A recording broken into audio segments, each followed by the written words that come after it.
আজকের ওয়েদারটা খুব সুন্দর দেখো। আকাশে একদম মেঘলা মেঘলা ভাব আর অল্প অল্প বৃষ্টি।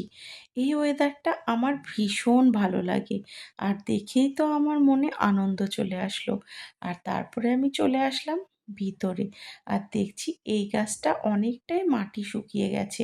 তাই মাটিতে অল্প জল দিয়ে আমি গোটা গাছটাকে স্প্রে করে নিলাম।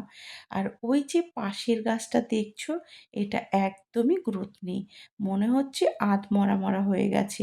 সে পাড় বরকত কিচ্ছু নেই। আর তারপরে আমি চলে আসলাম, সোফায় কাপড় ছিল সেগুলোই ভাঁজ করতে। কারণ কাপড় শুকানোর পরে আমি সোফায় রেখেছিলাম।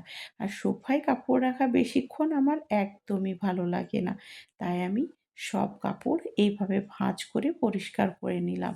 আর তারপরে একটা বিস্কিট আর ব্ল্যাক কফি খেয়ে চলে আসলাম রান্নাঘরে চাউমিন বানাতে। অল্প চাউমিন ছিল সেটাই করে নিচ্ছি।